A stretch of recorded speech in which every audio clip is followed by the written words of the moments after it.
langsung. Ayo, jalan-jalan ke Surabaya. Cakep. Halo, apa kabar semuanya?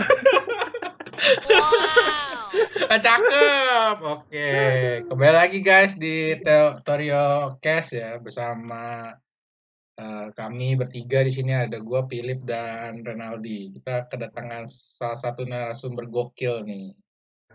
Boleh kenalan Ini dulu udah kali. mulai. Udahlah, langsung aja gasken. Kenalan dulu nih siapa namanya gitu Kenalan kan. dulu. Single atau enggak gitu kan. Iya. Nama saya Thomas Asril. Bukan.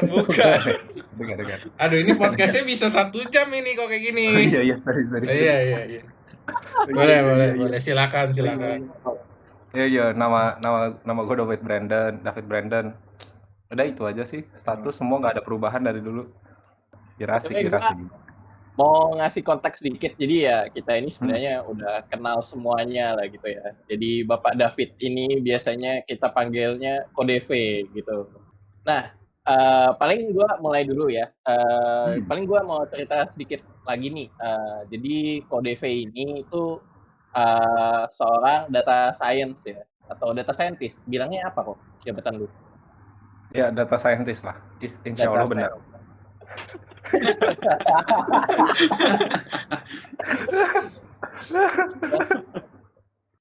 Aduh, tolong. Oke, data scientist ya. Data scientist di mana nih kok? Spill. Di sini harus spill tempat kerjaan. Gitu. Kalau sekarang tuh di Tanihub. Dulu tiket.com terus pindah ke Tanihub. Oke.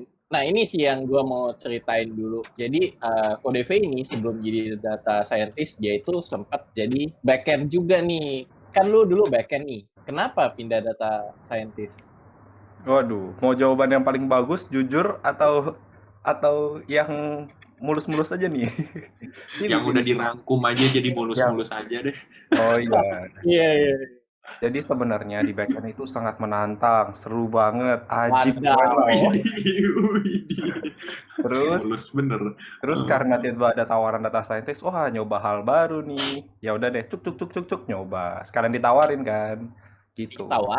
Ditawarin sama, berarti dulu kan di tiket ya? Berarti ditawarin tiket?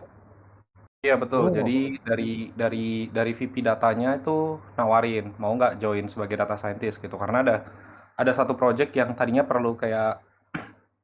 sebenarnya itu kayak project data scientist, cuman waktu itu masih belum ada terlalu gimana kan. Jadi masih dikerjain sama tim backend, dikerjain segala macam, terus sempat mentok kan. Terus akhirnya nanya ke VP-nya data gitu. Terus gue jelasin apa aja yang gue kerjain segala macam, terus dia tertarik. Akhirnya dia tawarin mau nggak join ke data scientist gitu. Oh, itu jawaban apa nih? Mulus atau apa? Itu jawaban mulus. Kalau jawaban jujurnya bosan di backend. Tiap hari curut sampai bosen.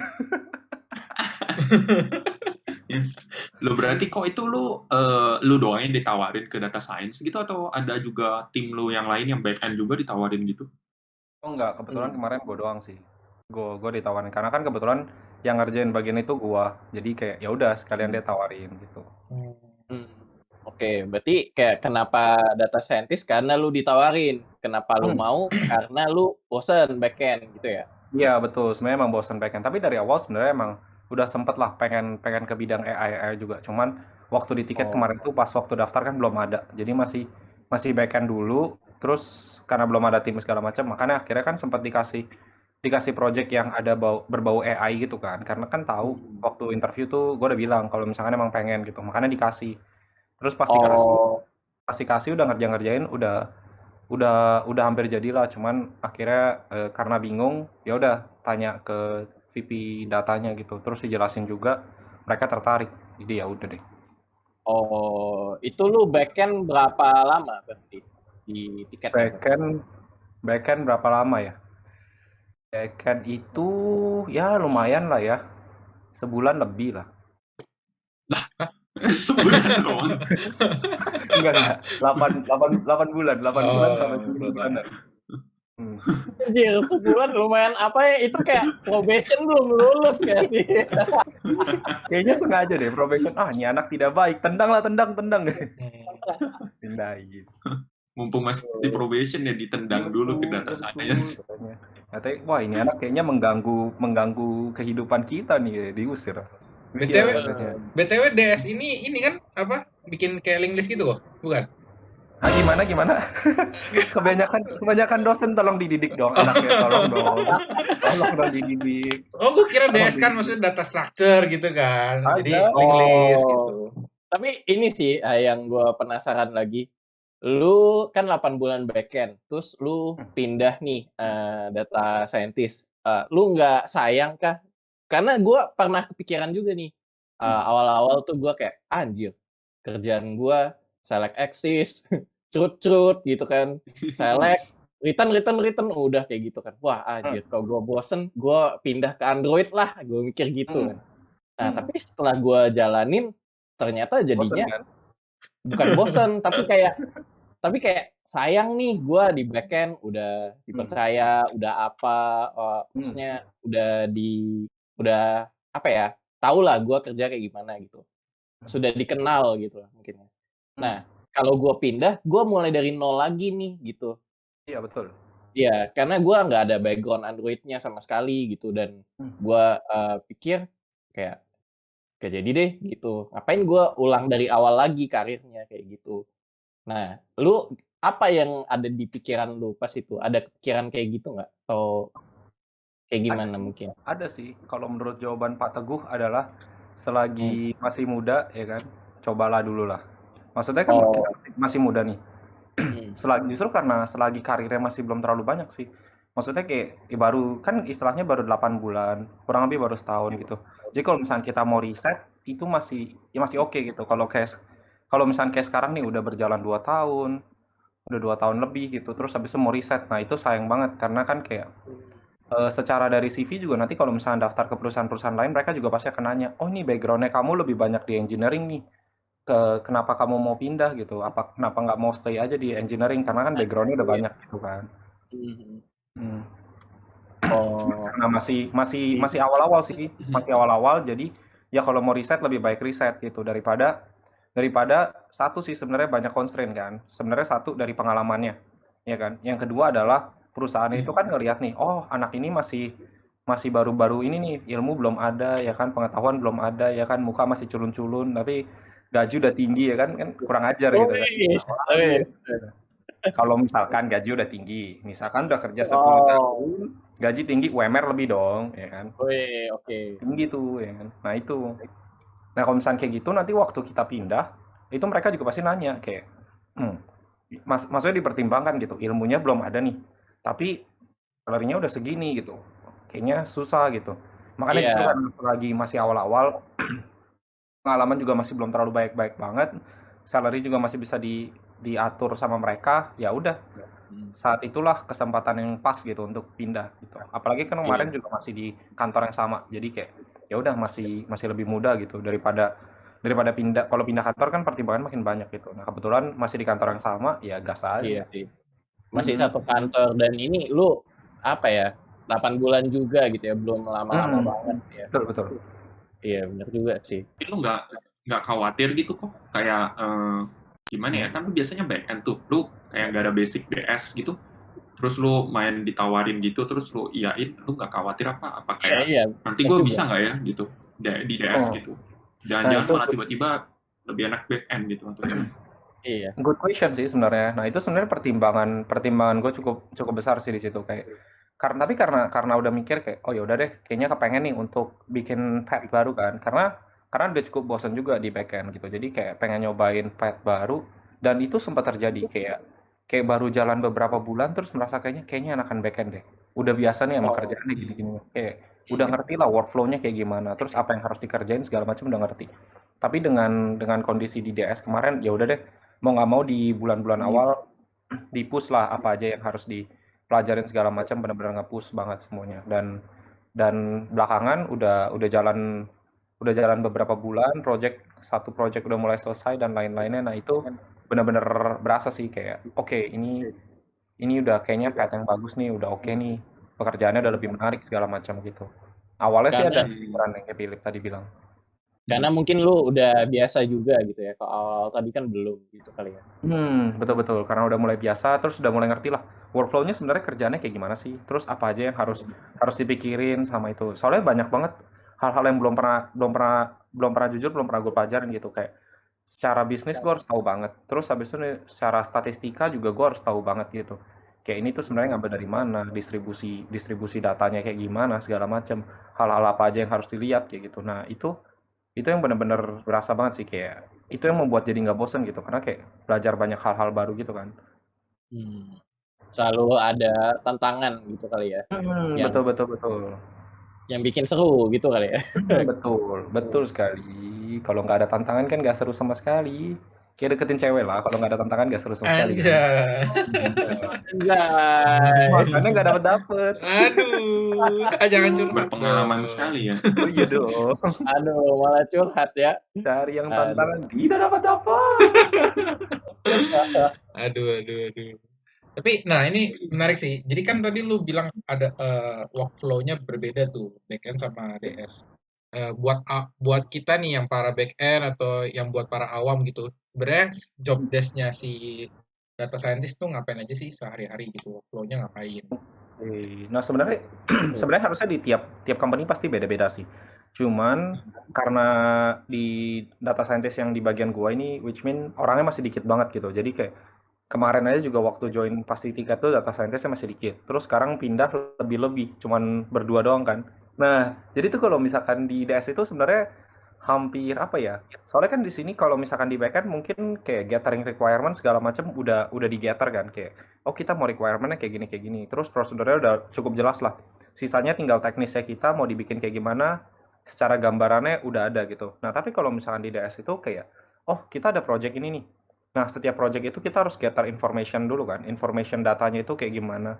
Apakah ini bisa applicable atau enggak. Nah, itu jadi kayak setiap kali kita mau bikin project baru nih, decide project baru, nah itu kita mesti lihat dulu datanya kayak gimana, persebarannya kayak gimana, distribusinya kayak gimana, jumlah data yang kita punyain udah oke atau enggak, bisa dilihat atau enggak gitu, nanti dianalisis segala macam. Terus kalau udah kita gather lagi information. Nah, sebenarnya dari bisnisnya ini ketika kita bisa pakai algoritma yang kita punya segala macam yang datanya itu kita bisa pakai buat apa sih, insight apa yang bisa kita berikan. Nah jadi kita flow-nya itu mesti tahu itu dulu kayak oh kita punya kendala apa, terus habis itu kita punya data apa itu mesti kita analisis dulu, dan dari data ini apakah kita bisa nge-solve masalah-masalah itu atau enggak. Kalau misalkan masih nggak bisa berarti kita perlu data apa lagi. Nah itu gather information, dan kalau udah nanti tuh lanjut tuh, kalau udah baru cari modelnya apa kan yang cocok, algoritmanya apa, way-nya kayak gimana segala macam. Nah itu juga mesti dianalisis lagi tuh kayak fitur-fitur apa aja yang mesti kita pakai, terus habis itu eh, yang cocok yang mana segala macam. Nah itu banyak banget constraint-nya gitu. Nah dari situ baru habis itu barulah nanti kalau udah kayak back-end-nya lagi tuh nanti bikin bikin dalam bentuk pipeline-nya segala macam, di code semuanya. Nah itu udah persis jadi kayak campuran gitu, kayak ada back-end-nya ada tapi nggak seberat back-end yang umumnya kan, karena back-end yang umumnya kan harus bikin framework segala macamnya udah lumayan kompleks banget Iya, lah. iya. Nah kalau di sini nggak sekompleks itu biasanya, tapi ya tetap ada gitu, jadi nyentuh-nyentuh gitu, analisisnya ada, terus habis itu secara bisnisnya ada, terus habis itu nanti kalau udah bikin pakai dari algoritma segala macam, modelingnya segala macam ada, terus nanti urusin backend-backendnya lagi ada, sisi infranya juga buat scheduling, bikin pipeline, Jenkins dan lain-lain, CI/CD-nya itu juga ada gitu. Jadi kayak hampir komplit semua, tapi nyentuhnya nggak terlalu fokus-fokus banget gitu. Cuman paling banyak fokusnya sih di bagian analisis sama nanti dibikin modeling aja sih. Itu yang paling benar-benar pure DS banget gitu. Oke, berarti mainly kerjaan lu ini tuh analisis sama modeling data gitu ya?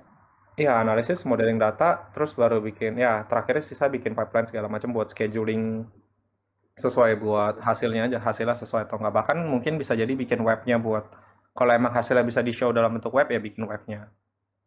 Ada contoh case-nya nggak kok? Kerjaan lu tuh kayak gimana? Misal gua kan orang bisnis minta fitur gini kan. Nah, terus dari UI UX bikin, terus desain segala macam, frontend buatin butuh data apa, nah backend buatin API-nya kayak gitu kan simpelnya. Nah, kalau lu tuh di mana? Soalnya di kerjaan gua sekarang nih, gua tidak tahu orang data nih ngapain sih gitu. Kan nggak ada apa ya? Kalau nggak tahu ya di tempat lu gimana, tapi kalau di kantor gua tuh orang-orang data tuh nggak ikutan sprint ritual grooming planning kayak gitu. Nah, jadi gua nggak ada gambaran sama sekali sih. Kerjaan lu ngapain Oh, sih gitu. iya. Nah, Kerjaan kita ada emang contoh gitu sih. case-nya nggak kayak gitu? Bisa, bisa, bisa. Kerjaan kita emang nggak begitu kelihatan karena seringnya nonton Netflix, dengerin podcast, ya. Sama nge-YouTube kali ini. Pantes nih kayak gini kick kaya nih aduh. Kan dia kan udah bilang data scientist gagal saya ini. Oh. Enggak, jadi Gajinya sebenarnya gede kalau lagi, sial. Anjay, kata siapa? Nah, jadi sebenarnya sih kalau misalkan di sini sih data scientist tuh kalau misalkan overall general ke data ya. Data itu kan emang lebih banyak bersinggungan sama bisnis kan. Let's say data itu sebenarnya dibagi tuh ada data scientist, data analis, data engineer. Nah, itu sebenarnya mereka punya job desk masing-masing sih. Dan biasanya tuh kalau data engineer lebih banyak berhubungan sama tim tech biasanya. Karena data engineer tuh biasa nanti kayak dari tim tech kan ada banyak database kan. Which mean kalian bisa pakai apa aja. Entah kalian pakai dari NoSQL atau SQL atau kalian pakai pakai apa tuh broker message ya kan. Kalian pakai Kafka atau pakai RabbitMQ atau segala macamnya itu. Atau bahkan mungkin kalian bisa save di Elastic atau apa yang harus kita tarik juga mau mana. Nah, itu biasanya itu semuanya diatur sama tim D. Jadi tim data engineer itu yang bakal narikin datanya, ngumpulin semuanya, jadiin data lake. Di kita itu namanya data lake gitu. Jadi kayak semua datanya itu dikumpulin jadi satu source. Nah, itu bisa dipakein apa source-nya dimanapun terserah. Nanti biasanya di set jadi satu gitu. Nah, terus data analis biasanya nanti yang buat reporting biasanya mereka tuh. Jadi kayak dari tim bisnis kan biasanya mau tahu nih, oh kita punya matrix apa nih buat ngukur apakah perusahaan ini tuh udah menghasilkan apa. Misalkan let's say dari perusahaan paling simple kita bilang e-commerce deh. E-commerce nanti udah kelihatan nih, oh sebenarnya perusahaan kita itu punya revenue berapa sih segala macam di setiap regionnya atau bahkan di setiap kota-kota tertentu, misalkan let's say Jakarta Barat, Jakarta Utara itu kayak gimana sih dan yang paling gede yang mana segala macam atau kayak let's say barang apa sih yang sebenarnya paling banyak dicari orang atau kayak gimana. Nah, biasanya reporting itu yang buat data analis gitu. Karena itu berdasarkan historical yang udah ada, terus habis itu tinggal dibuat reportnya hasilnya exactly data itu kayak gimana, apa adanya di show gitu. Nah, itu biasanya data analis dan itu sesuai sama kebutuhan tim bisnis. Biasanya mereka mau, oh kita mau lihat matrix ini nih, buat ngukur apakah sekarang itu sebelum kita jalanin campaign sesuatu campaign gitu, hasilnya kayak gimana. Setelah kita jalanin suatu campaign, hasilnya kayak gimana. Buat mereka ke compare. Biasanya mungkin kalau Buat di tempat mereka ngambil keputusan bisnis juga gitu iya, biasanya. betul. Buat ngukur juga sih akurasi apakah memang sebenarnya campaign ini udah tepat atau enggak gitu. Soalnya kan misalkan let's say contoh kasus paling gampangnya adalah misalkan kita mau menjaga mungkin kalau misalkan kayak simpelnya mungkin kayak di Tunaiku deh. Misalkan di Tunaiku itu mau credit scoring atau kayak gimana gitu kan. Dan terus kayak pengen jaga oh orang-orang ini boleh atau enggak nih berdasarkan historicalnya kayak gimana itu dikasih lihat di show berapa persen dia bisa ngembalikin segala macam deadline-nya segala macam tanggal-tanggalnya. Nah, hal-hal itu yang dilakukan oleh data analis gitu. Jadi buat munculin reporting as is-nya ada apa gitu. Nah, kalau misalnya data scientist itu adalah biasanya dari reporting yang dilakuin data analis itu, kita tahu nih ada data-datanya. Nah, dari data-datanya itu biasanya kita pakai untuk kita memprediksi apakah orang ini eligible atau enggak. Contoh kasusnya misalkan paling gampang stok barang deh. Stok barang. Misalkan di e-commerce kita tahu nih, oh kita ada beberapa barang yang hot item banget yang barang ini tuh laku gitu. Barang ini laku. Tapi kan sebenarnya kita nggak mungkin dong nge-stok barangnya sebanyak itu di gudang atau gimana. Karena kan gudang pasti terbatas kayak gitu kan. Nah, sebenarnya kuantiti berapa sih yang cocok untuk kita nge-stok gitu. Dan setiap kapan-kapan nah itu kan kita mesti prediksi kayak misalnya kita tahu nih, oh barang ini tuh laku cuman sampai seminggu ke depan kurang lebih nominalnya sekian yuk. Kalau mau di stok boleh, misalnya kita nge-stok 3 hari dulu aja nge-stok segini. Kalau misalkan nanti udah kelihatan di 2 hari pertama udah mulai agak kurang, nah hari itu boleh nge-stok lagi jumlahnya sekian kayak gitu-gitu. Nah, yang melakukan prediksi-prediksi itu kayak gitu. Dan biasanya di tim data itu kenapa nggak sampai backlog grooming dan lain-lain karena banyak dari tim bisnis tuh kayak oh kita mau ini nih tapi dari sisi mereka cuman ya udah kita cuma mau ini kalian harus rembukin sendiri kira-kira bisa kayak gimana apa aja yang bisa di show segala macam gitu dan biasanya kalau dari tim data analis atau tim DE kan biasa kontak lagi ke tim tech apa aja datanya segala macam tapi kalau tim DA biasanya mereka akan seminggu sekali langsung ngomong aja sama tim bisnis oh mau lihat yang ininya ya udah kita bisa kerjain kapan sama hasilnya bisa kita kasih kayak gimana gitu. Tapi kalau dari tim data scientist itu lebih lama lagi. Mereka biasanya punya problem dan itu benar-benar buta banget. Mereka bilang, aduh, stok kita itu kadang kebanyakan, kadang kekurangan. Gimana ya caranya? Nah, pertanyaan mereka itu kayak gitu. Jadi kayak, oh dari kita itu mesti kita apain gitu. Oh berarti datanya ini mesti kita lihat dulu. Kalian biasanya mau ordernya gimana? Enaknya gimana? Per hari kah oke nggak gitu. Nanti kita kumpulin datanya. Dari kita datanya kita kasih suggestion. Kalau mereka oke, kita lanjut lagi gitu. Makanya jadi kayak lebih step by step dan makanya nggak bisa terlalu backlog rooming karena kan kalau biasanya kan kalau misalnya di tim tech itu bisa backlog rooming kan. Kita bisa tahu nih, Iya. oh workflow kita bakal kerjainnya tuh ini. Udah ngerti lah estimasinya bakal berapa lama gitu. Nah, sedangkan di kita itu misalkan, oh workflow kita mau bikin modelnya pakai model ini, tapi ternyata kayaknya nggak cocok deh. Kita harus coba model lain, ganti lagi nanti. Model ini, oh kita bandingin deh hasilnya gimana. Udah oke atau enggak? Oh masih belum nih, kayaknya masih bisa ditweak lagi, kita ganti lagi. Terus, oh udah oke nih, coba di hyperparameter tuning atau diapain, nah kayak gitu-gitu. Nah makanya itu kenapa nggak bisa ditentuin gitu, kayak kita cuma nentuin estimasi kasarnya doang, oh pengerjaan ini kurang lebih sekian, karena kita mesti mencoba berbagai macam model gitu. Makanya kenapa jarang banget kayak gitu-gitu sih, kalau Dan di ini data. dan ini juga balik lagi ya kayak yang lu bilang tadi, mungkin di beda kantor beda lagi gitu kan Betul, mungkin ya. betul. Cuman yang lu sekarang ini kayak gini gitu ya, Betul, kayak yang betul. ini yang menarik sih, yang menariknya adalah tadi gua agak lucu sih. Mhm. Ini orang luar tahu kerjaan data analisnya kantor guanya sendiri nggak tahu gitu. Aduh. Kan kira-kira dong, kira-kira di Tuna itu kayak gimana gitu kan, ada bisa lah. Iya, tapi ya benar sih harusnya. Mhm. Ya, ya sih. Gua jujur data cuma tektokan memang sama DE sih, data Mhm. engineer. Mhm. Kan gua tadi ngiranya mereka semua sama. Iya. Bener-bener iya, iya, itu sih. Kan apa sih, apa beda nama doang gitu kayak Mhm. software developer sama apa gitu misalkan namanya Mhm. doang beda. Tapi ternyata itu 3 bagian yang job desk-nya beda-beda ya berarti ya? Betul, betul. Job desk-nya beda-beda. Oh, Yang oke. satu ngumpulin Dan data, yang satu kerja analisis di pecut sama tim bisnis, yang satu luntang-lantung Netflix, YouTube, dan Spotify. Tapi Kita Spotify, tapi podcast terbaik. tapi 3 itu saling harus ada di setiap perusahaan atau kayak cuma butuh data analis doang nih atau data scientist doang nih? Biasanya sih yang paling paling dibutuhkan pasti kalau misalkan itu yang dari tim bisnis butuhin, paling butuh ada data analis sebenarnya. Kalau untuk paling basicnya mereka butuh data analis karena mereka butuh reportingnya mereka kan. Nah ketika mereka oh, butuh data analis, mau nggak mau mereka pasti butuh data engineer gitu.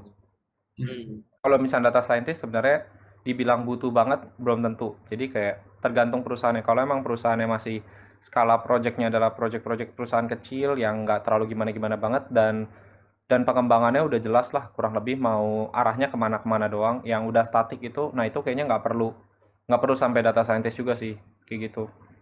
oh belum kali ya?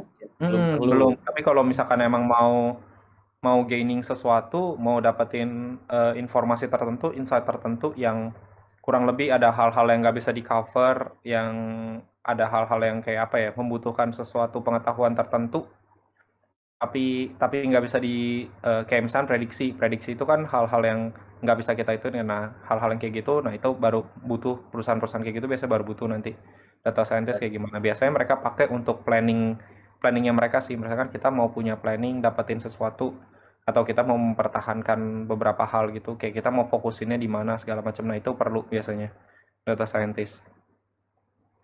Oke. Berarti kayak prediksi gitu ya Ya, kerjaan lu? lebih lebih lebih ini sih bisa prediksi atau misalkan contoh simpelnya lagi adalah misalkan kalian mau mempertahankan user. User mana sih sebenarnya yang bagus buat kita sama user mana yang nggak penting buat kita? Kan banyak kan? Ya kan? Misalkan kalian nih satu orang punya 10 akun di perusahaan e-commerce gitu kan. Nah, di mana akunnya itu cuma satu buka toko, satu nyebarin buat dapetin voucher-vouchernya, dapat cashbacknya dapat dibeli ya kan. Nah, itu kan. Oke. Nah, ya kan? Nah, user-user kayak gitu kan harusnya ditendang aja ya kan? Iya. Apalagi banyak ya kan, di sini Rere bikin 10, Theo bikin 10, Philip bikin 10 ya kan.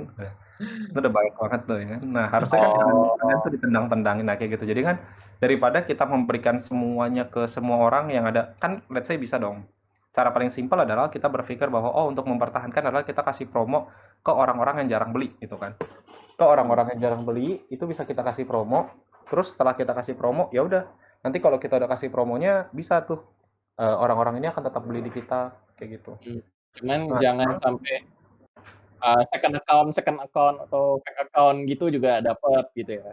ya Kalau betul. Maksudnya kita harus kasih ke yang tepat-tepat juga. Jangan sampai nggak tepat. Kalau nggak tepat kan jadinya kayak ya buat apa gitu. Kita udah keluarin duit banyak-banyak perusahaan gitu. Ngapain kita keluarin kebanyakan tapi nggak tepat gitu. Lebih baik kan kita keluarin. Kenapa kita harus keluarin 1 juta kalau misalnya kita bisa keluarin 100.000 aja hasilnya sama. Gitu. oke.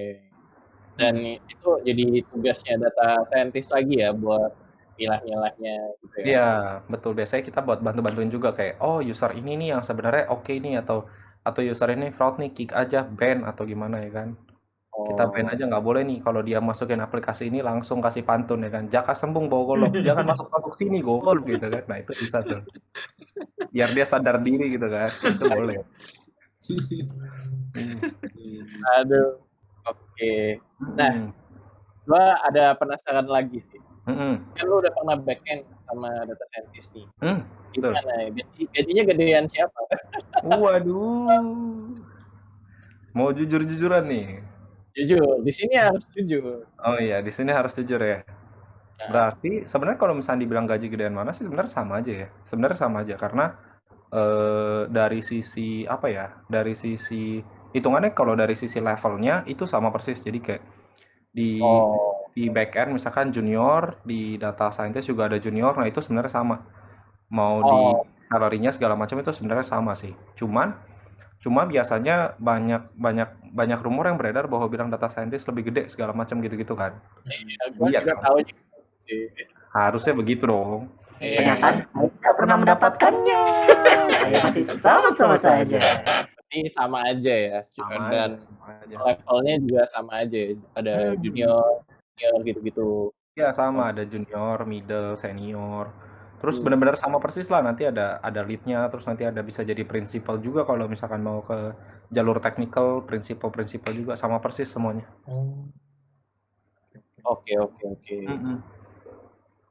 Oke. Cuma orangnya aja sih, orangnya belum sebanyak backend engineer. Kalau backend engineer kan udah meluap-meluap kan ya. iya. Ya, secara benefit gaji yang balik lagi tiap kantor beda-beda kan. Cuman yang Betul. lu rasain masih sama gitu kan ya. Betul. Dan tinggal ya lu lebih sukanya yang mana, passionate-nya yang mana gitu kali ya.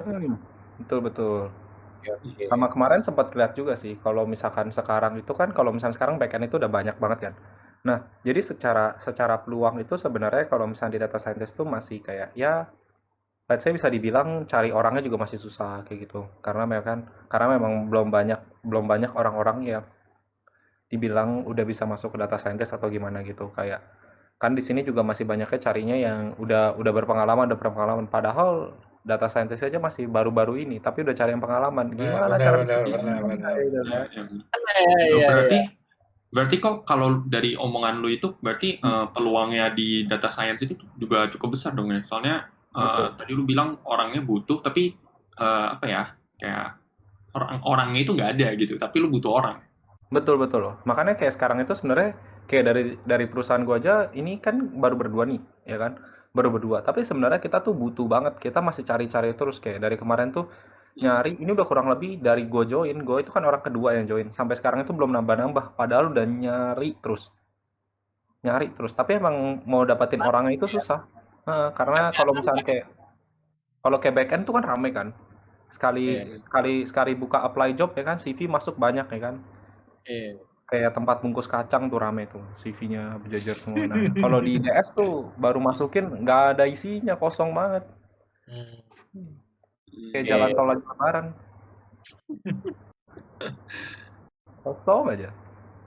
Tapi gue sebenarnya ini sih, memang ada rumornya nih, data scientist, data gitu-gitu lebih gede. Karena gue benar juga sih, di kantor gue juga masih dikit sih, gue nggak tahu orangnya berapa.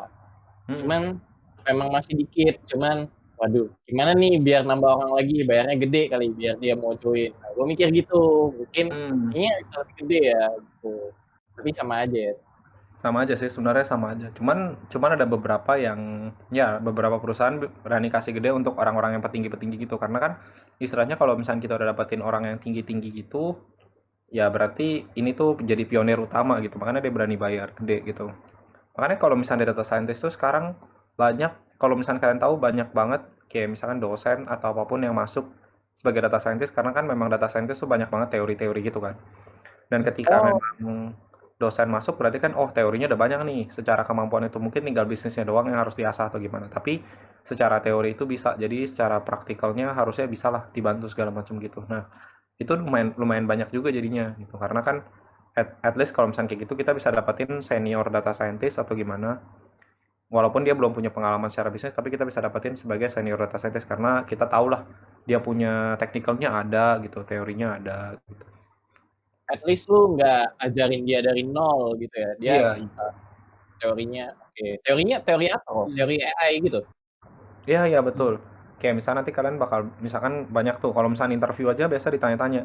Kayak, ngerti nggak tentang ada klasifikasi, ada regresi, terus itu bedanya apa, terus habis itu jalannya kayak gimana. Terus nanti misalkan contoh klasifikasi ada apa, misalkan kalian pakai SVM itu kayak gimana.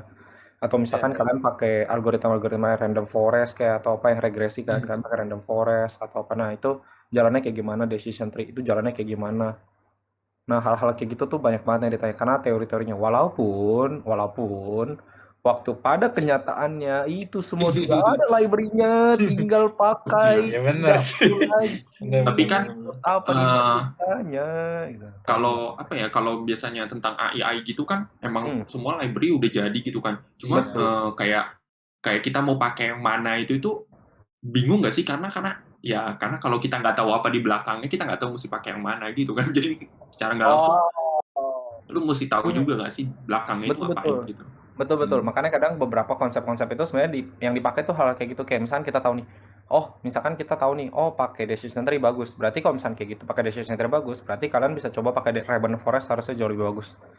Kayak gitu. Sesimpel pakai random forest harusnya jauh lebih bagus. Atau kalau misalkan kalian pakai random forest bagus juga, atau kalau kalian mau coba bisa jadi pakai gradient boosting itu bisa bagus gitu. Atau pakai light gradient boosting, kalau kalau misalkan gradient boosting bagus tapi ke lapangan kalian bisa pakai light gradient boosting, harusnya nggak akan beda-beda jauh. Nah, kalau misalkan kalian tahu konsep-konsep itu harusnya emang benar sih yang kayak tadi Philip bilang gitu. Cuman terkadang sih sebenarnya kadang yang ditanyain itu kayak cukup detail gitu loh kan, kalau misalkan sampai perhitungannya segala macam. Nah, kalau misalkan, tapi biasanya kalau misalkan basically kalau dari gue pribadi, kalau misalkan nggak tahu perhitungannya, gue fan-fan aja sih karena gue juga kan nggak begitu tahu. Tapi kayak yang penting secara konsepnya itu tahu gitu. Kapan sih misalkan kita tahu nih, kalau misalkan case kayak gini, clustering misalkan kita bisa pakai k-means gitu, atau kita bisa pakai hierarchical kayak gitu-gitu. Nah, hal-hal kayak gitu tuh yang biasanya kita udah bisa lihat, dari data kayak gini karena banyak banyak pengetahuan gitu, kayak kita tahu nih, algoritma ini jalannya kayak gini. Jadi kalau misalnya ada kasus-kasus kayak gini, oke nih kayaknya pakai ini bisa. Misalnya let's say kita punya kasus tentang NLP gitu. Oh yaudah, berarti kalau misalnya kayak gitu kita bisa pakai LSTM gitu. Nah, hal-hal kayak gitu yang karena kita perlu perlu tahu knowledge ya sih gitu. Oke, berarti teori ini dibutuhin buat lu buat decision lah, solusi Iya, yang betul. terbaik apa gitu ya. Betul. Walaupun sebenarnya kayak benar kata Philip, kalau misalnya library udah ada semua kan. Library udah ada Iya, semua, tapi kadang tuh ada beberapa ini sih kayak makanya kenapa masih di sini tuh masih banyak research karena kita udah tahu nih, misalkan kita bisa pakai pakai library ini kan. Tapi bisa jadi ada beberapa library lain yang bisa memberikan lebih bagus atau kayak gimana. Misalkan ada banyak juga yang kayak sekarang itu banyak pre-built model gitu. Jadi kayak let's say kalau misalkan sekarang itu banyak perusahaan yang buat juga kayak Facebook itu juga buat, misalkan kita punya problem yang namanya problem time series. Jadi kita punya problem yang dimana kita tahu secara historical data gitu. Jadi misalkan setiap harinya, contohnya kayak misalkan ditanya untuk berapa sih pembelian produk es krim untuk di besok gitu. Misalnya kita punya perusahaan es krim, terus habis itu berapa sih pembelian produk es krim di besok, kira-kira berapa banyak. Jadi kita mesti ngestok cone-nya berapa banyak, terus ngestok dia punya es krim berapa banyak. Soalnya kan kalau misalkan kebanyakan juga nanti rusak kan, nggak bisa disimpan terlalu lama atau gimana gitu. Nah, hal-hal kayak gitu yang kasusnya time series. Jadi kita mesti tahu nih, oh per setiap harinya itu berapa sih sebenarnya gitu. Dan setiap weekend, weekday-nya ada nggak? Ada, terus ada tren pengulangannya atau enggak. Terus biasanya pasti cuaca juga berpengaruh kan. Kalau misalnya Iya. cuacanya panas ya gimana. Sama lokasi penempatannya juga pasti berpengaruh tuh. Nah, di hal-hal kayak gitu tuh biasanya nanti kalau misalnya itu kan kasusnya kasus time series. Nah, di time series itu banyak algoritma-algoritma bisa kita pakai, algoritma-algoritma standar lah. Kayak misalnya kita bisa pakai, ada yang namanya autoregresi gitu, kita bisa pakai. Nah, tapi sebenarnya ada juga yang kayak udah pre-built model, kayak misalnya Facebook itu ada buat kayak gitu-gitu.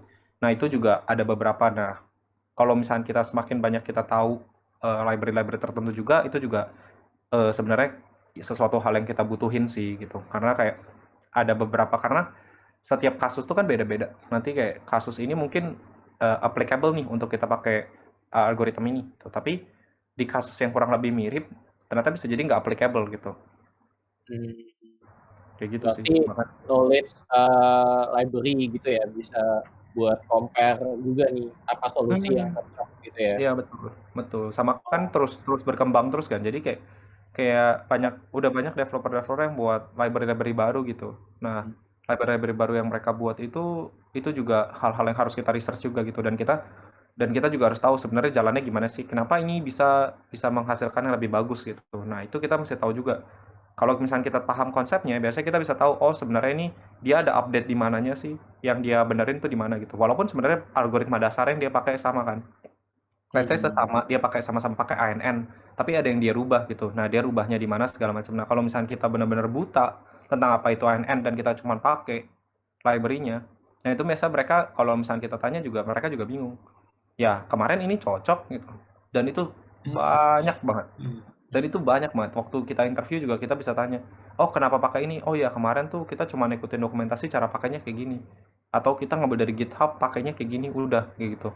Nah, dia tuh nggak ngerti sebenarnya konsepnya kayak gimana. Nah, itu yang banyak kenapa data scientist carinya susah, karena ya balik lagi teorinya masih dibutuhin gitu. Walaupun sebenarnya dia bisa kerja aja kan, tanpa dia tahu teori dia bisa kerja sebenarnya. Tapi balik lagi karena banyak ada solusi yang lebih baik lagi mungkin gitu kan. Dia takutnya asal pakai doang gitu. Iya betul. Sebagai anak S2 kan harusnya tahu kan Teo kan ya.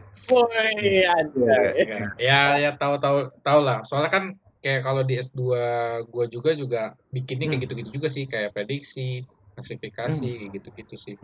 Jadi kayak dukun gitu sih kok. Enggak dukun juga. Iya. Kita kan S2 jadi Ki Jogopodo kan. Ya dukun-dukun gitu kan, prediksi besok kayak tadi kan es krim berapa gitu kan, berapa biji butuhnya gitu kan. Sama mirip-mirip. Apa lu ajak Thomas nih kok biar bertiga? Aduh. Nah, bisa. Bisa lah. S2 kok bisa lah, teori dapat lah, bisa lah. Bisa nanti PC aja PC. Apa interview sekarang aja gitu. Waduh. Apa itu overfit underfit ya? Aduh. Oke. Gini, misal Thomas nih. Misal Thomas mau jadi data scientist. Dia harus bisa apa nih kok? Selain tadi kan lu bilang teori ya, berarti kalau gue boleh rangkum teori AI gitu lah ya.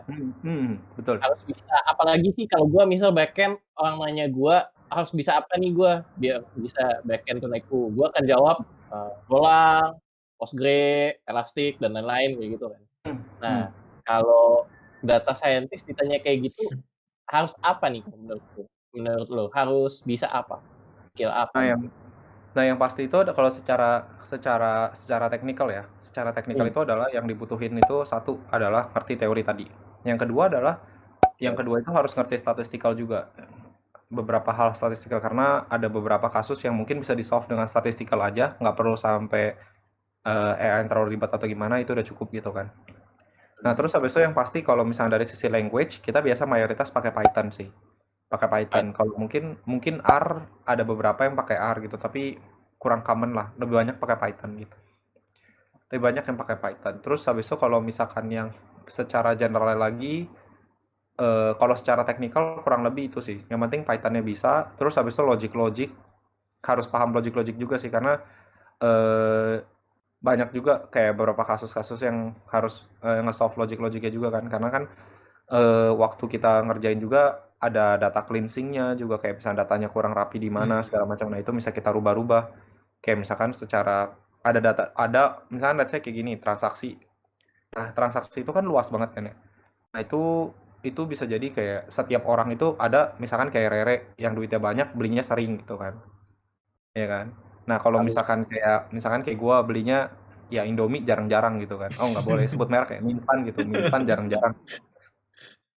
Nah, ya kan kayak kebutuhan duit terbatas. Nah, waktu kita mau compare gitu, nah jumlah datanya aja udah beda kan. Yang satu Benar. Rere bisa punya tiap hari beli tas LV ya kan. Terus habis itu beli tas apa lagi gitu kan. Walaupun KW gitu, tapi tetap beli beli beli biar keren gitu. Nah, ya kalau misalnya kayak gitu tuh jumlah datanya itu aja udah beda gitu. Nanti kalau misalkan mau kita analisis segala macam, nah itu pasti kan banyak tuh setiap harinya Rere datanya ada, tapi kalau misalkan gua setiap harinya datanya ada yang bolong-bolong. Nah, itu harus diisi kayak gimana? Nah, itu harus dibenerin pakai data cleansingnya kan. Nah, makanya kenapa statistika harus ngerti kayak gitu. Dan terus habis itu di Python-nya logic-logicnya juga harus ngerti gitu karena untuk ngisi data cleansingnya segala macam kadang simple, kadang kompleks kayak gitu. Jadi mesti mesti ngerti secara itu. Kalau secara teknikal itu sih. Tapi kalau secara yang soft skill biasa itu kayak harus harus harus apa ya? Harus pintar komunikasi juga karena kita banyak banget ngomong sama tim bisnis. Biasanya itu kita banyak ngomong sama tim bisnis terus kayak meyakinkan tim bisnis apalagi di fase sekarang. Tim bisnis tuh masih belum terlalu aware sama tim data biasanya. Kayak dari tim data bisa apa sih gitu. Pengetahuan kalian apa sih gitu. Sama kita juga pintaran kita enggak sih. Mungkin itu terlalu kasar. Cuma maksudnya kayak Iya. dari mereka itu kayak bilang karena mereka masih buta sih sebenarnya kita bisa bantu apa gitu. Nah, makanya Iya. masih pintar-pintar. Awareness-nya kurang gitu kali ya. Iya benar-benar makanya kita mesti pintar-pintar ngomong gitu.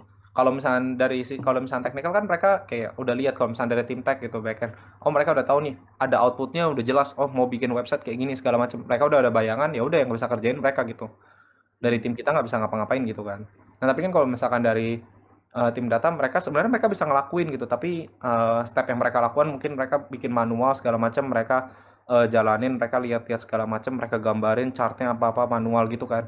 Nah kalau dari kita bisa kita automate, kita tampilin segala macam biar mempermudah mereka. Cuman karena biasanya belum terlalu sadar, jadi kayak kita perlu banget komunikasi yang bagus supaya bisa nge-lobby mereka gitu. Karena kan kita jatuhnya kayak jualan juga. Kita menjual apa yang kita punya, apa yang kita bisa ke mereka supaya mereka tertarik. Kalau di fase sekarang tuh banyak begitu karena dari sisi tim bisnisnya belum terlalu aware lah sama tim data scientist atau tim data tepatnya biasa kayak gitu. Makanya kayak harus bisa aware di situ sih. Makanya kenapa kalau soft skill di tim data itu komunikasi kayak penting banget gitu. Ketika kalian bisa komunikasi itu sangat penting sih. Itu. Ya bener sih, gue nangkep juga sih, awareness-nya kurang dan knowledge terkait orang data ini bisa apa gitu, itu sih ya mungkin yang masih Betul. makanya soft skill butuh banget. Betul. Makanya soft skill masih benar-benar butuh banget gitu. Oke.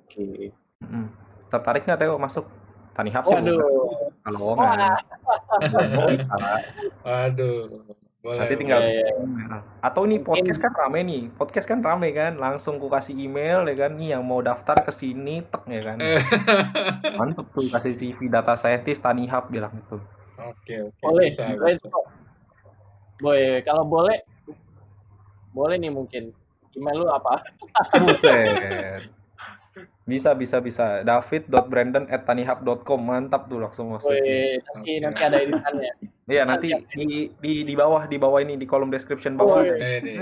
Langsung kita taruh di videonya gede-gede. Iya. Apa langsung tutupin muka gua pakai email? Ya boleh. Ya, bisa diatur. Iya, bagus kan nanti. Nah itu. Oke. Nih, siapa tahu ada yang berminat ya kan bisa langsung tulis aja hashtag dari podcast gitu kan, mantap. Kalau dari podcast nggak usah interview, langsung masuk gitu ya. Bangga nih Bang. Iya, langsung masuk. Kacau. Jadi tadi itu ya kok ya skill-skillnya tadi teori AI-nya, terus habis itu kalau di tech-nya mungkin pakai Python sama library-nya, terus tadi ya soft skill-nya berarti komunikasi. Iya, soft skill komunikasi gitu. Sebenarnya ada beberapa tergantung perusahaan nih. Ada lagi yang mereka carinya itu data scientist. Sebenarnya ada lagi yang mereka bilang kalau kalian sering dengar ada lagi tuh yang nanti namanya machine learning engineer. Nah, Oh ya. itu sebenarnya tiap perusahaan beda-beda. Ada yang pakai, ada yang enggak gitu. Ada yang mereka menerapkan bahwa data scientist itu udah harus bisa bikin pipeline juga. Ya kan kayak dibikin dalam bentuk konsep OOP-nya harus ada segala macam. Ada juga yang data scientist tuh ya pure bikin bikin model aja. Modelnya Nanti doang. udah selesai dilempar ke machine learning engineer. Jadi machine learning engineer itu biasanya yang rewrite code-nya dari si data scientist buat bikin modelnya. Itu mereka rewrite buat bisa mereka jalanin, bisa jalan scheduling atau apanya gitu. Nah, itu nanti Berarti ada teks skill-nya macam-macam. Tiap perusahaan pasti bisa beda-beda. Kalau di tempat gue sih pakainya ya sama pakai Python terus pakai Docker segala macam. Nah, Oh, kalau Berarti kalau di Tanihub itu nggak ada ML engineer-nya gitu ya? Berarti lu yang iya, langsung buat itu kan? betul-betul. Kalau di kita tuh masih yang benar-benar di Tanihub itu ya data scientist bisa sampai kerjain sampai situ juga gitu. Tapi kalau waktu gue di tiket.com itu udah dipisah. Ada data Iya, scientist, iya. ada machine learning engineer gitu. berarti ini tuh kayak kerjaan lu sekarang dibagi 2 gitu kali ya? Jadi kerjaan gue sekarang itu nanti harusnya dibagi dua. Ada data scientist, ada machine learning engineer gitu. Oke. Oke. Ya, Oke sih, tapi ya gitu sih, orangnya susah juga kan nyarinya. Iya betul, orangnya susah, begitu. Yang naruh CV dikit ya kan. Oke. Ya sih karena Nah, berarti kayaknya minatnya masih terlalu ini ya. apa ya, kalau gue mikirnya, minatnya kurang karena, informasi terkait ini juga masih sangat langka gitu kan. Lu kuliah IT kayak gambaran lu ya software developer gitu nggak sih? Nggak tahu ya kalau gue sih takutnya Hmm. gitu. Kalau mungkin kalau lu khusus peminatan AI gitu misal mungkin baru kebayang kali ya, nggak tahu sih. Iya ya Gitu. betul. Makanya di Binus kan juga nih, ya kan di Binus juga buka ada ini baru kan, Correct. ada data scientist, iya kan? Nah itu bisa Iya tuh, iya iya. itu tuh. Iya iya iya. Headnya Wih, juga mantap. baru tuh headnya, Pak Alexander Agung ya. Iya. Iya. Nah, cinta banget gue sama Binus. Iya. Binus hati. Ada logo Binus di tempatku. Iya ada Iya. logo Binus, Tanihub, tiket semuanya tetap di hati. Kan? Berarti kalau misalkan tes masuk DS itu di tiap perusahaan pasti beda dong. Kalau misalnya kayak lu Iya nih betul. pindah dari Beda-beda. tiket ke Tanihub, itu gimana tuh tesnya kira-kira? Nah, kalau kemarin itu tesnya itu ada kalau dari Tanihub itu dia ada tes code-nya sih, tes codingnya kan. Tes codingnya itu kayak kalau misalnya di tech kan biasa ada tes coding logic itu kan. Iya. Tes coding logic. Nah, di sini juga ada tes coding logicnya sama ada ini. Kemarin tuh sempat ada tes codingnya itu kayak first iteration untuk algoritma tertentu gitu. Jadi algoritma ini jalannya gimana, perhitungannya gimana. Misalkan kita pakai NN, nanti kan ada back propagation-nya kan, ada baliknya kayak gimana kan. Nah, itu rumusnya kayak gimana, terus diminta code-nya, ditaruh. Terus nanti ada beberapa soalnya, code-nya kita bisa atau enggak memenuhi soal itu. Balikannya udah bener atau enggak angkanya, kayak gitu. Nah, kalau kemarin sih di Tanihub ada yang kayak gitu. Jadi kayak memang dituntut untuk harus tahu lah kira-kira secara matematika itu kayak gimana pekerjaan rumusnya kayak gitu. Boleh lihat rumus segala macam, tapi harus tahu secara konsepnya kayak gimana, di code-nya kayak gimana. Jadi kayak ngerti bener-bener cara nge-code yang benernya kayak gimana segala macam gitu sih. Iya iya, balik lagi ke kerjaannya lah ya. Kerjanya kan nge-code juga dan ngerti teori juga gitu ya. Makanya kayak campur-campur gitu. Kalau gitu lu ada ini nggak, ada saran atau masukan gitu buat yang mau jadi data science? Nah, bagus nih. Kalau misalkan saran gitu sebenarnya banyak sih kayak ya kalau emang mau jadi data scientist, benar-benar pure data scientist tuh kayak pelajarin banyak algoritma sih. Banyak-banyak algoritma gitu. Yang penting at least konsep-konsepnya aja. Banyak pelajarin konsep. Kalau emang kan banyak tuh sekarang banyak lesan data scientist gitu baik banget. Cuman sebenarnya nggak harus ngeles juga sih. Kalau emang mau belajar sendiri yang gratis tuh juga bisa. YouTube banyak banget lah. Ada satu YouTube yang untuk belajar algoritma itu bagus banget. Kalau dari gue pribadi ya, itu gue ada satu itu. Mungkin kalau emang kalian mau jadi data scientist dan tertarik itu bisa dibuka di YouTube-nya kalau nggak salah namanya apa ya? Start Quest. Nah itu nanti cari aja di situ. Itu banyak banget dan gue sangat rekomen untuk kalau memang mau belajar dari situ yang gratis. karena penjelasan dia bagus banget dan itu udah dipahamin juga gitu, jadi enak. Jadi kayak banyak pelajarin teorinya, terus habis itu biasain untuk pakai statistik kan, kayak misalkan secara teknikal juga kayak misalkan pakai pandas dan lain-lain, itu biasain pakai, terus biasain untuk ngerti tentang statistikal kayak gimana segala macam. Kalau emang mau jadi data scientist, hal-hal itu sih part of itu. Jadi kayak harus ngerti algoritmanya, biasain statistikal, sama ya kalau secara teknikal mungkin pakai pandas kayak gitu-gitu. Nah itu udah harus dibiasain aja. Kalau misalnya 3 itu udah terpenuhi, tinggal knowledge bisnisnya aja. Knowledge bisnis kayak kita harus bisa ngasah-ngasah juga untuk pintar-pintar kayak ngelihat nih secara ini tuh kira-kira jeli. Kita harus jeli lah secara bisnisnya itu sebenarnya masalahnya di mana. Jadi biar kita bisa gather requirement lebih oke sih. Cara berpikirnya mungkin ya, Iya, betul. cara bisnis Iya. gitu ya. Iya betul. Jadi kita masih lebih banyak mikirin bisnis sih gitu. Jadi makanya kenapa kalau dari tech ke data scientist tuh kayak part of major tersulitnya itu biasanya karena belum terbiasa sama ngebahas bisnis kan. Kayak bisnisnya itu kayak gimana segala macam. Nah itu yang paling susah biasanya. Makanya kenapa banyak yang harus diingetin juga dari sisi bisnisnya kayak gimana gitu. Jadi waktu kita nge-solve kasusnya, soalnya kan kadang banyak banget yang di data scientist tuh kayak mikirnya, oh harusnya tuh kita bisa selesainya kayak gini kok, kita bisa pakai cara-cara ini, banyak idealismenya mereka lah gitu. Padahal sebenarnya secara bisnis mereka mau goalsnya apa itu kadang suka beda kan. Nah itu sih, jadi kayak makanya kenapa mesti benar-benar paham banget sama bisnisnya, kayak harus bisa paham di situ sih. Soft skillnya makanya cukup penting juga gitu untuk pemain-pemain itu, nggak cuman hard skill yang gimana-gimana banget. Lu belajarnya kayak gitu kok, belajar sendiri atau lu ada ikut les juga atau gimana? Nggak, berhubung karena duit terbatas kemarin aja nggak bisa ikut les-les gitu ya kan. Sayang juga kan duit, makan susah mau les-les lagi. Jadi belajar-belajar sendiri aja sih. Kayak banyak-banyakin belajar-belajar sendiri, cari-cari tahu ini sebenarnya kenapa, kayak gimana. Kira-kira bagusnya pakai apa gitu. Dan biasanya kalau sekarang sih kebetulan karena memang ada yang bisa ngebantuin nge-guide juga sih, kira-kira pakai model ini bagus nih. Nah biasanya kalau misalnya dia sarannya itu gue sekalian cari tahu kenapa sih emang bagusnya kayak gitu-gitu. Dari Nah, itu itu lu bikin tahu belajar. juga hanya lebih bagus gitu ya. Oke. Betul. Makin lama makin tahu lah. Harus emang benar-benar harus banyak pengalaman dulu sih kayak di sini, soalnya kayak untuk ngedesain sesuatu kan kalau secara teorinya kita tahu pakai apa, tapi secara case by case-nya bisa beda-beda kan. Jadi kayak kalau misalnya udah biasa, udah punya banyak pengalamannya kayak oh udah tahu nah ini kurang lebih pakai ini. Nggak usah nyoba yang lain-lain, pakai ini aja kayak gitu. Nah, itu udah kalau udah banyak pengalaman udah bisa berbicara kayak gitu tuh biasanya. Makanya sekarang masih ya selagi masih jadi remah-remah roti ya apa aja diikutin lah.